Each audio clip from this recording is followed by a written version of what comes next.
Good morning, everybody. I'm happy to be with you today with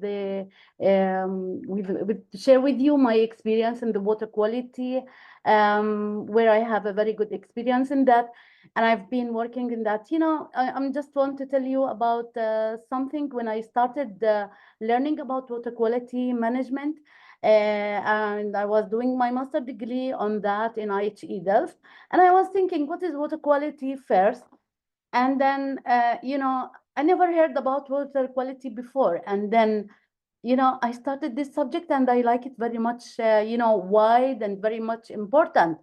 And when I went back to my home, and I felt that everybody, they don't like water quality. They don't understand it. They don't hear about it.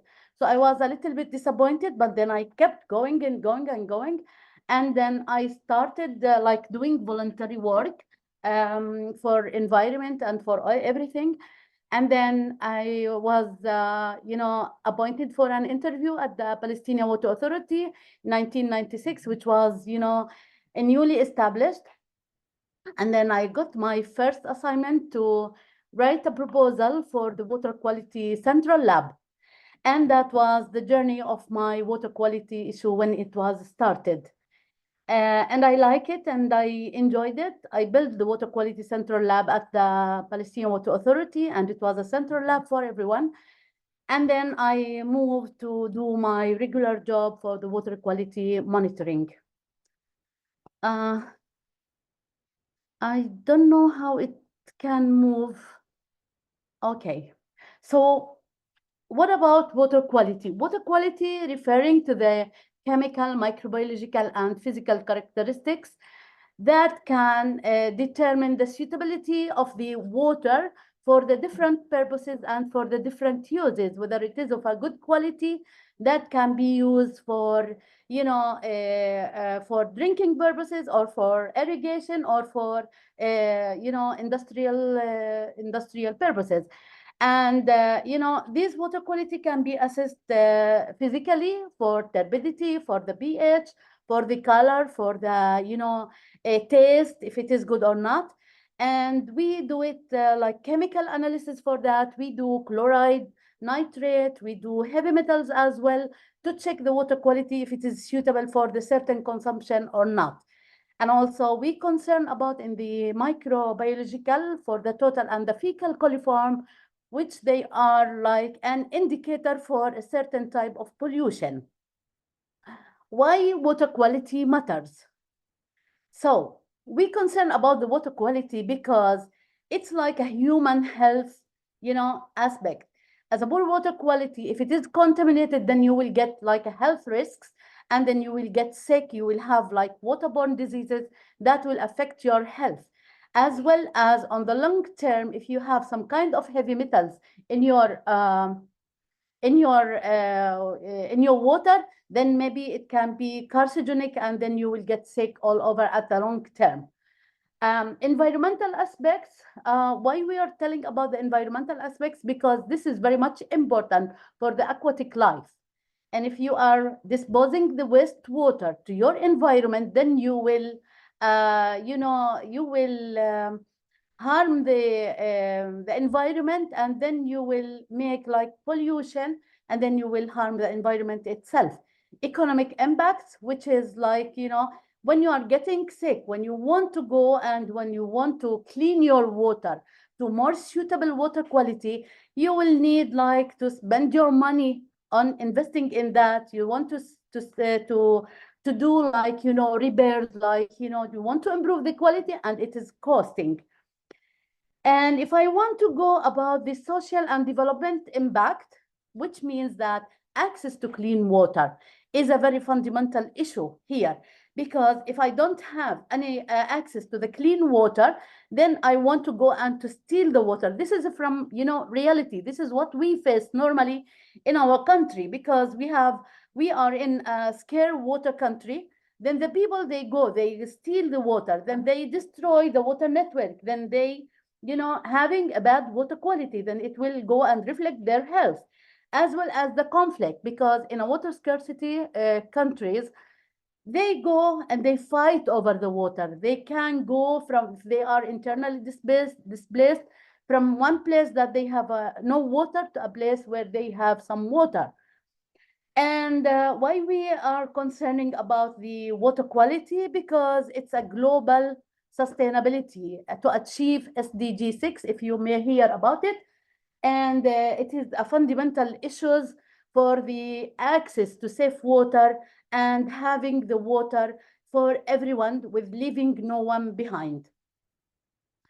Um, so when we work with the water quality, we work with standards, we work with regulations.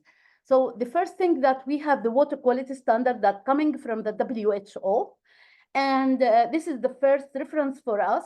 And then the countries like us, we adopted our national standards.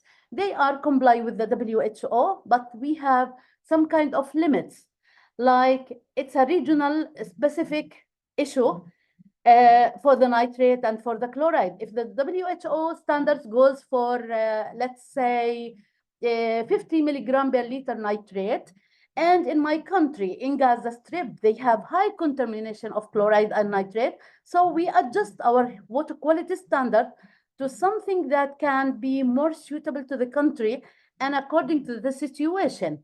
Over abstraction, sometimes it have more and more chloride in the aquifer, and then it can be, you know, something that you need to take into consideration when you decide about the water quality, for which purpose you want to use it, whether for agriculture or for domestic use.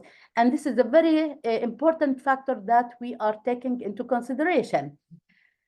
The other thing that we think about it is, for your health, we need to chlorinate the water and to do disinfection, but we do it within certain limits about the chlorine, sorry. We put a very limited amount of chlorine that can prevent, growth of the microbiological in the pipelines, as well as it has a limited dose that cannot harm the body. Because if I go overdosing, then it will have some kind of byproducts that will affect the body by, if you have organic matter in the water, then you will have some kind of, trihalomethanes, which is something carcinogenic. And there is something that we normally look forward, that the water quality is a kind of, it requires sophisticated equipment that we need to test the water, even with advanced tools. Challenge is there in interpreting the water quality results. Sometimes you need to take another measure, not only water quality, but other measures like the environment around you, in order to make the suitability of the water. And sometimes the standards, they are out of door or are not updated, that you cannot meet the water quality standards. Something that we are looking for when we are talking about the water quality is the impact of the point and the non-point source of pollution. What I mean by that, the point source pollution is the one that is coming from the industry, or from the wastewater treatment plant, or from the sewage itself. The non-point source of pollution is not seen, which is a bigger challenge. Something like the agricultural return flows that contains a lot of nutrients, a lot of fertilizers, and a lot of pesticides and insecticides. So this kind of thing that is very challenging in terms of the water quality. We cannot look to water quality just the water quality. They are linked to other issues in the country. Like, if I want to go about the water scarcity, it has an impact on the water pollution, and it has an impact on the availability of the water. So polluted water resources reduce the total amount of clean water, tamam? So that thing can make the water more scarce, and then the people, they left without enough water to live. And then, as we said, that if I want to clean it, then I will go to desalination, like what we have in Gaza, because the aquifer is polluted. And then we go for desalination. It is like very expensive and very costly to treat, and you need to take a lot of measures if you want to treat to desalinate the seawater or even the brackish water. And then that one will be very costly. You need a lot of operation and maintenance. You need skilled persons, and it is a lot of applicability. And then equity and access to water. We have the most important people who are living in very, very vulnerable communities, who has no water, who has less water. And if you want to leave them, to give them like a clean water, you need to provide this one through your networks. You need to provide it through different plans to make these people, these vulnerable people, they sustain their life and their livelihoods in their land. And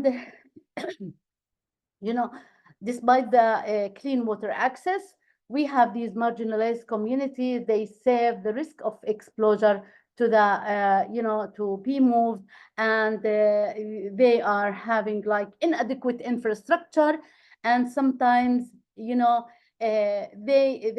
inadequate infrastructure, they can whether we have a very high losses, then there is a contamination exposure to the pipelines. There is also water losses. There is less water quantities available to the people. So all these kind of things, when you start thinking about water quality, you start thinking about of other issues that they are related to the water quality.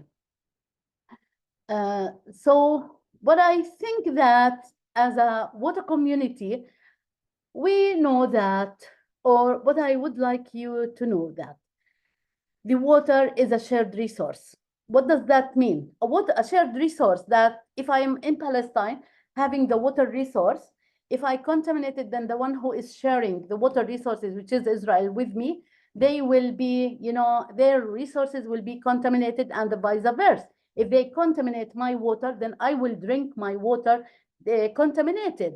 And then this is a kind of sharing responsibility for all of us to keep that the pollution, or to prevent the pollution from not contaminating our water resources. And this is very much important. And another thing, that the solution to the water quality challenges must be multi-phase. It's not only one phase. Prevention of pollutions, technology innovation, ecosystem restoration, regulatory framework, and the community engagement, which is very much important issues. As a community leaders, as a community participants, you should have a voice in managing your water, in managing your water quality, in protecting your water quality as well, to sustain your life and to protect your health as well. And also, this is very good in terms of global cooperation and coordination, as well as this is to ensure the water quality for the future generation, and to keep it, as you know, that the whole world is suffering from water shortages, as well as water quality problems. And then, as we said, that the water quality is like, it is an interconnected.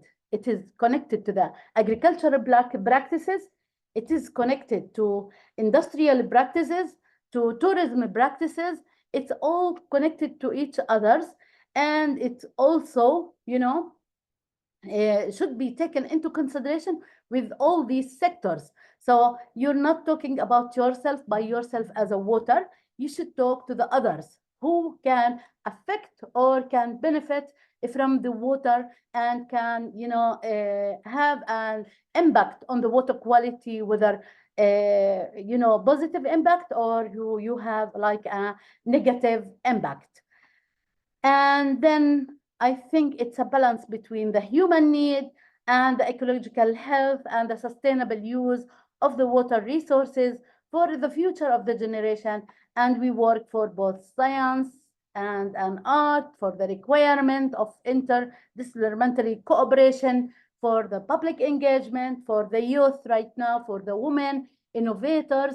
So you have so many different platforms that they can share, and they can benefit, and they can affect the best practices for the water quality to be, taken into consideration. And I think that what we are facing right now from in my country, at least I can say that the conflict and the political situation can affect very much the water quality, especially in the areas where we have damages in the pipelines or in the infrastructure, that the wastewater is going inside the wastewater, the wastewater is going inside the water pipelines that can be contaminate them, and it can reach the people, it can harm them, and it can have like a negative impact on their health as well. So I think I'm going to stop right here.